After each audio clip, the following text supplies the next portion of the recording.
Alright guys, today we have the Ben Johns Joola Hyperion paddle. We have been using it for a couple months and we are going to review it. This one is your classic control paddle. So we've been using this for a couple months, and as you can see, it has some wear and tear from people hitting my paddle a lot. Also, the rim tends to get destroyed, but one caution because of this paddle is that it's not made very well. So this one is my second paddle, and as you can see, the top gets loose, and also the handle, sometimes it gets wobbly and then you have to buy a new one. So make sure you register these paddles. You get about a 6-month warranty on those. So anyways, that is it for the paddle breakdown, and we'll get into some clips. So like I said, one of the big cons of the paddle is its durability. Now, it will last you typically around 3 to 4 months if you're a heavy hitter like me, or up to a year if you just play casually.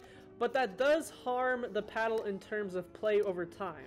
Now, over time, the creakiness of it and the unstableness will just make your game be worse, and you'll need a new paddle or just replace it entirely. So take that into account when you're getting the paddle, because you will be playing worse over time naturally. Now, as you can see from here, the dinking is very well controlled with this paddle, and it gives you a lot of leeway in terms of your shots, and you're also allowed to put a decent amount of spin on it. Now, when it comes to dropping the ball, since it is a very good control paddle, it does do drops well. They feel very controlled, and you can just flow through the ball, and it almost always lands into the kitchen.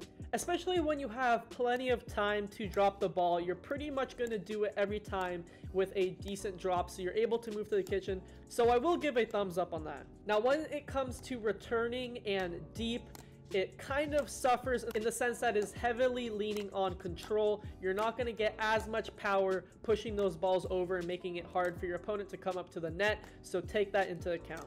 Also on drives, since it's not that powerful compared to like the Selkirks and other power paddles, you're not going to have as much push on the ball, so you're going to have to overcompensate and really drive through that ball. As you can see here, I'm using the Selkirk in the clips after, and the shots are more effortless with the pushing, so take that into account with the paddle. So overall, kind of drives and returns deep kind of lack with the paddle, and you're going to have to extend a little bit more, potentially ruining your shot. But everything else, when it comes to top spin, back spin, dinks, drops, the paddle is very good. Now, weighing those pros and cons, I do give the paddle a 9 out of 10 because overall, I think that even though it lacks a little bit in the power department, it does have more power to it than most paddles. You just need to push a little extra hard, and it does drops and dinks incredibly well. I do dock some points because of that durability aspect. You notice your game will be going down over time because it just doesn't last as long as other paddles on the market,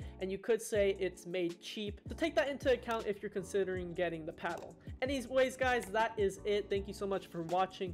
Leave a comment on what paddle you are using and if you want to switch to this paddle, and leave a like on the video. I will see you guys in the next one. Peace out.